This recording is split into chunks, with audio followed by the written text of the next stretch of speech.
ओम शांति। 9/8/24 की वाणी है। मीठे बच्चे, यह ब्रह्मा है सदगुरु की दरबार।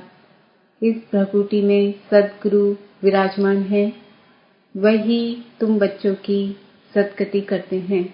प्रश्न: बाप अपने बच्चों को किस गुलामी से छुड़ाने आए हैं?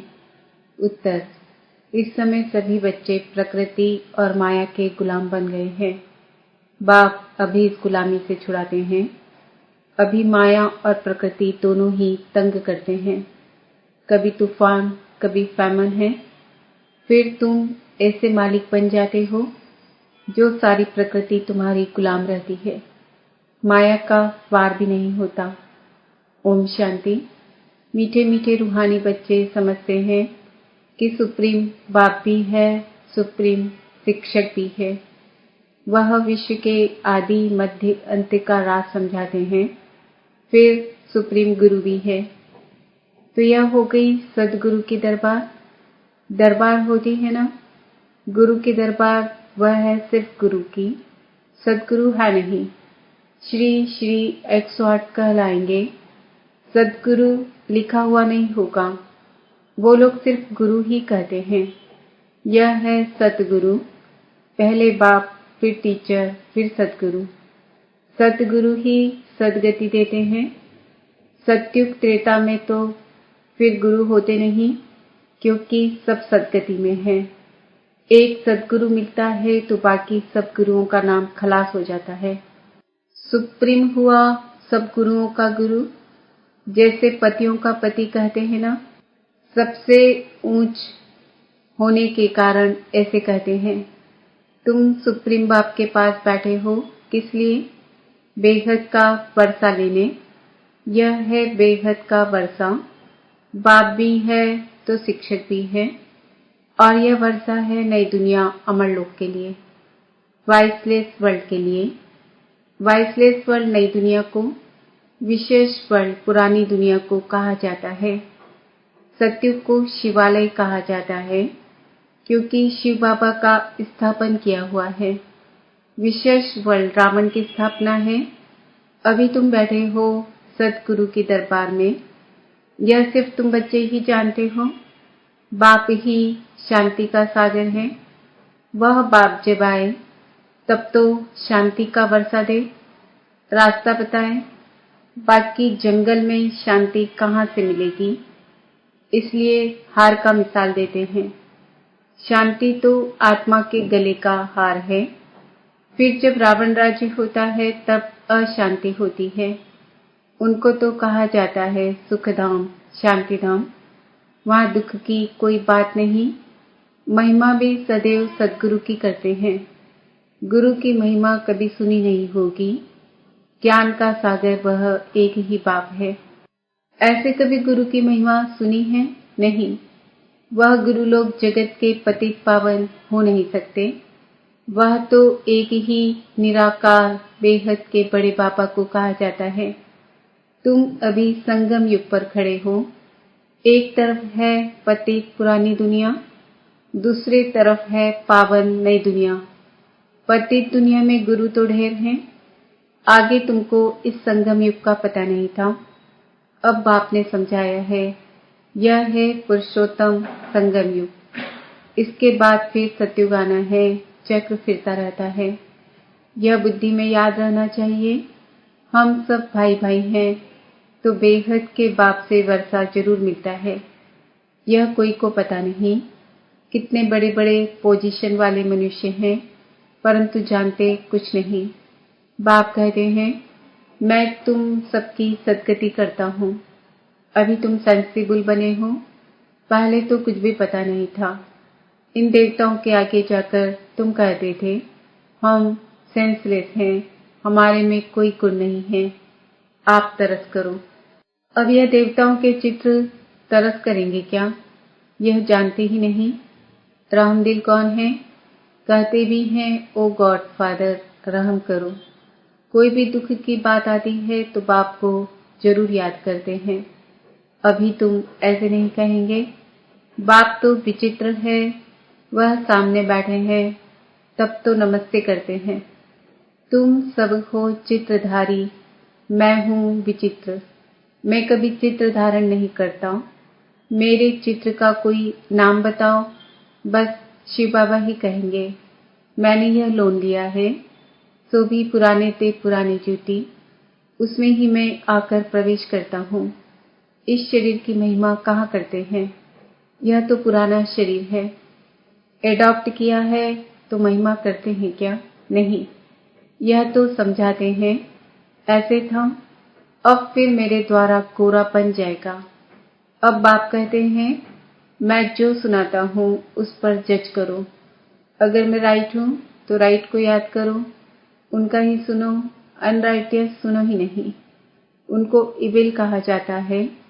टॉक नो इविल, सी नो इविल। इन आंखों से जो कुछ देखते हो इनको भूल जाओ। अभी तो जाना है अपने घर, फिर वापस अपने सुखधाम में आएंगे। बाकी तो यह सब जैसे कि मरे पड़े हैं, टेम्परेरी हैं। न यह पुराने शरीर होंगे, न यह दुनिया होगी। हम पुरुषार्थ कर रहे हैं नई दुनिया के लिए। फिर वर्ल्ड की हिस्ट्री ज्योग्राफी रिपीट होती है। तुम अपना राज्य भाग्य ले रहे हो। जानते हो कल्प कल्प बाप आते हैं राज्य भाग्य देने। तुम भी कहते हो बाबा कल्प पहले भी मिले थे, वर्षा लिया था, नर से नारायण बने थे। बाकी सब एक जैसा मर्तबा तो पा नहीं सकते हैं, नंबरवार तो होते हैं। यह है स्पिरिचुअल यूनिवर्सिटी। स्पिरिचुअल फादर पढ़ाने वाला है, बच्चे भी पढ़ाते हैं। कोई प्रिंसिपल का बच्चा होता है तो वह भी सर्विस में लग जाता है। स्त्री भी पढ़ाने लग जाती है। बच्ची भी अच्छी रीति पढ़े तो पढ़ा सकती है, परंतु वह दूसरे घर में चली जाती है। यहाँ तो कायदा नहीं है बच्चियों को नौकरी करने का, नई दुनिया में पद पाने का सारा मदार है इस पढ़ाई पर। इन बातों को दुनिया नहीं जानती। लिखा हुआ है भगवान वाच, हे बच्चों, मैं तुमको राजाओं का राजा बनाता हूँ, कोई मॉडल थोड़ी बनाता हूँ। जैसे देवियों के चित्र बनाते हैं, तुम तो पढ़कर वह पद पाते हो। वह तो मिट्टी के चित्र बनाते हैं पूजा के लिए। यहाँ तो आत्मा पढ़ती है, फिर तुम संस्कार ले जाएंगे, जाकर नई दुनिया में शरीर लेंगे। दुनिया खत्म नहीं होती है, सिर्फ एज बदलती है। Silver age, copper age, iron age, 16 कला से 14 कला। दुनिया तो वही चलती रहती है, नई से पुरानी होती है। बाप तुमको राजाओं का राजा बनाते हैं इस पढ़ाई से, और कोई की ताकत नहीं जो ऐसा पढ़ा सके। कितना अच्छी रीति समझाते हैं। फिर पढ़ते पढ़ते माया अपना बना लेती है। फिर भी जितना जितना जो पढ़ा है उस अनुसार वह स्वर्ग में जरूर आएंगे, कमाई जाएगी नहीं। अविनाशी ज्ञान का विनाश नहीं हो सकता। आगे चल आएंगे जाएंगे कहाँ, एक ही हट्टी है ना, आते रहेंगे। शमशान में जब मनुष्य जाते हैं तो फिर बड़ा वैराग्य आता है, बस यह शरीर ऐसे छोड़ने का है। फिर हम पाप क्यों करें, पाप करते करते हम ऐसे मर जाएंगे, ऐसे ख्यालात आते हैं। उसको कहा जाता है शमशानी वैराग्य। समझते भी हैं जाकर दूसरा शरीर लेंगे, परंतु ज्ञान तो नहीं है ना। यहाँ तो तुम बच्चों को समझाया जाता है, इस समय तुम खास मरने के लिए तैयारी कर रहे हो, क्योंकि यहाँ तो तुम टेम्परेरी हो। पुराना शरीर छोड़ फिर नई दुनिया में जाएंगे। बाप कहते हैं बच्चे, जितना तुम मुझे याद करेंगे उतना पाप कटते जाएंगे। सहज से सहज भी है तो डिफिकल्ट भी है। बच्चे जब पुरुषार्थ करने लग पड़ते हैं तब समझते हैं माया की बड़ी युद्ध है। बाप कहते हैं सहज है, परंतु माया दीवा ही बुझा देती है। गुलाब कावली की कहानी भी है ना, माया बिल्ली दीवा बुझा देती है। यहाँ सब माया के गुलाम हैं, फिर तुम माया को गुलाम बनाते हो। सारी प्रकृति तुम्हारी अदब में रहती है, कोई तूफान नहीं, फैमन नहीं। प्रकृति को गुलाम बनाना है। वहां कभी भी माया का वार नहीं होगा। अभी तो कितना तंग करती है। गायन है ना, मैं गुलाम तेरा। वह फिर कहते, तू गुलाम मेरा। बाप कहते हैं, अब मैं तुमको गुलामपने से छुड़ाने आया हूं। तुम मालिक बन जाएंगे, वह गुलाम बन जाएंगे। जरा भी चूं चां होगी नहीं। यह भी ड्रामा में नून है। तुम कहते हो बाबा माया बड़ा तंग करती है, सो क्यों नहीं करेगी। इसको कहा ही जाता है युद्ध का मैदान। माया को गुलाम बनाने के लिए तुम कोशिश करते हो तो माया भी पछाड़ती है। कितना तंग करती है, कितने को हराती है, कईयों को एकदम खा जाती है, हप कर लेती है। भल स्वर्ग का मालिक बनते हैं, परंतु माया तो खाती रहती है। उनके जैसे पेट में पड़े हैं। सिर्फ पुछड़ी निकली है, बाकी सारा उनके अंदर है, जिसको दुबन भी कहते हैं। कितने बच्चे दुबन में पड़े हुए हैं, जरा भी याद नहीं कर सकते हैं। जैसे कछुए का भ्रमरी का मिसाल है, ऐसे तुम भी कीड़ों को भू भू कर क्या से क्या बना सकते हो। एकदम स्वर्ग का परिजादा। सन्यासी बल भ्रमरी का मिसाल देते हैं, परंतु वह कोई भू भू कर बदलते थोड़े ही हैं। बदली होती है संगम पर। अब यह है संगम युग। तुम शूद्र से ब्राह्मण बने हो तो जो विकारी मनुष्य हैं उन्हों को तुम ले आते हो। कीड़े में भी कोई भ्रमरी बन जाते हैं, कोई सड़ जाते हैं, तो कोई फिर अधूरे रह जाते हैं। बाबा ने यह बहुत देखे हैं।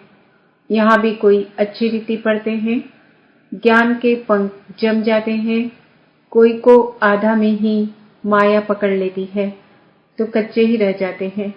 तो यह मिसाल भी अभी के हैं। वंडर है ना, भ्रमरी कीड़े को ले आकर आप समान बनाए। यह एक ही है जो आप समान बनाते हैं। दूसरा सर्प का मिसाल देते हैं। सत्युग में बस एक खाल छोड़ दूसरी ले लेते हैं।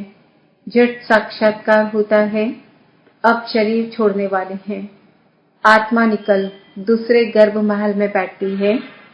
यह भी एक मिसाल देते हैं। गर्भ महल में बैठा था, उनको बाहर निकलने दिल नहीं होती थी, फिर भी बाहर आना तो है ही जरूर।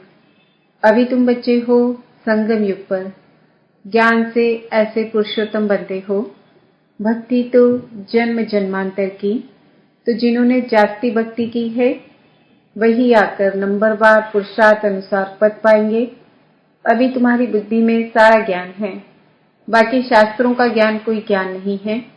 वह तो है भक्ति, उनसे कोई सद्गति नहीं होती है। सद्गति माना वापस घर जाना।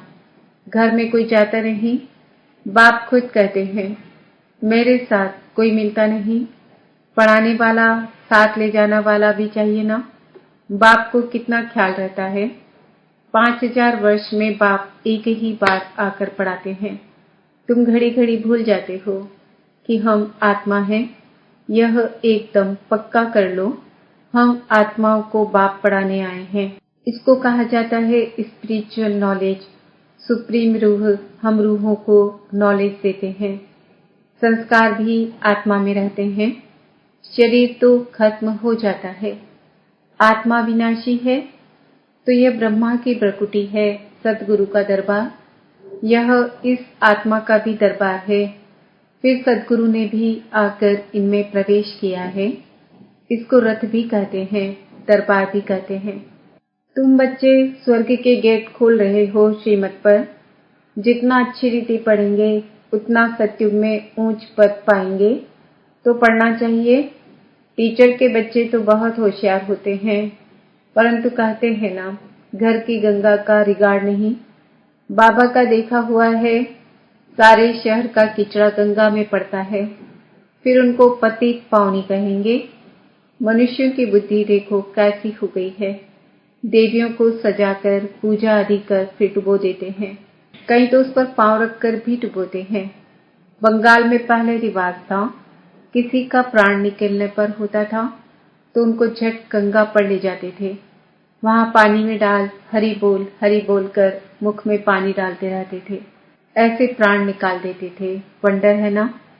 अभी तुम बच्चों की बुद्धि में चढ़ाई उतराई का पूरा ज्ञान है, नंबर बार पुरुषार्थ अनुसार। अच्छा, मीठे मीठे सिकिलते बच्चों प्रति माता पिता बाप दादा का याद प्यार और गुड मॉर्निंग। रूहानी बाप की रूहानी बच्चों को नमस्ते। हम रूहानी बच्चों की रूहानी माता पिता बाप दादा को याद प्यार गुड मॉर्निंग नमस्ते ओम शांति। धारणा के लिए मुख्य सार, बाप जो सुनाते हैं वही सुनना है और जज करना है कि राइट क्या है। राइट को ही याद करना है, अनराइटियस बात को न सुनना है, न बोलना है, न देखना है। पढ़ाई अच्छी रीति पढ़कर अपने को राजाओं का राजा बनाना है।